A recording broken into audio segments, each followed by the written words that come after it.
आप सभी आध्यात्मिक साथियों को प्रणाम।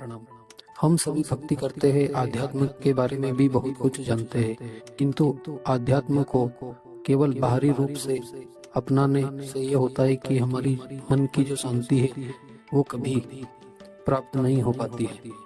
वही काम क्रोध राग द्वेष बना रहता है और मन अशांति से स्ट्रेस की प्राप्ति कर लेता है। इसका कारण है कि हमने अध्यात्म को केवल बाहरी रूप से स्वीकार किया है, उसको आंतरिक क्षेत्र में नहीं उतारा है। हम जानते हैं किंतु हम आचरण में और व्यवहार में नहीं उतार पाते हैं।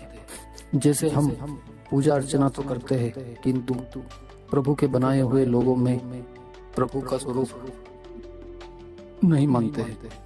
हम खुद को श्रेष्ठ और दूसरों को में कुछ ना कुछ गलतियां देखते हैं और इससे क्या होता है कि हम आस्तिक होते हुए भी आंतरिक रूप से नास्तिक होते हैं, क्योंकि हम प्रभु की सत्ता को स्वीकार नहीं करते। हम एक और कहते हैं कि सभी को प्रभु ने बनाया है, दूसरी ओर उनकी निंदा करके हम प्रभु की सत्ता को नकार देते हैं। इस प्रकार से हमारा मन शुद्ध नहीं हो पाता है और हम पर प्रभु की कृपा नहीं बन पाती है। और जब तक कृपा नहीं बनती है तो मन में राग द्वेष और अशांति का वातावरण उत्पन्न होता रहता है।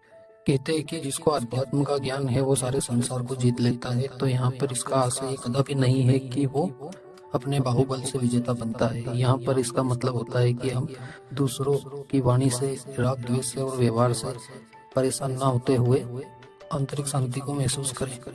जैसे अगर आपको किसी ने कमेंट में कहा है या दैनिक व्यवहार में आपके शरीर पर कोई टिप्पणी हो, आपके कपड़ों पर टिप्पणी हो, आपकी धन स्थिति पर टिप्पणी हो, आपके परिवार संबंधों पर टिप्पणी हो, तो आप उस स्थिति में परम शांति को प्राप्त होते हैं अगर आपको अध्यात्म का बल है। आप अध्यात्म की दृष्टि से सोचेंगे कि ये मेरा कोई कर्म है जो मुझे मानसिक रूप से प्रताड़ना चाहता है, और आप उस व्यक्ति पर नाराज ना होकर ही प्रभु की कृपा मानेंगे और उसमें भगवत भाव करेंगे कि इसमें मेरे प्रभु बोल रहे हैं। तो उससे आप विनम्रता से अगर पेश आते हैं तो आगे आपका व्यवहार और आध्यात्मिक उन्नति होगी।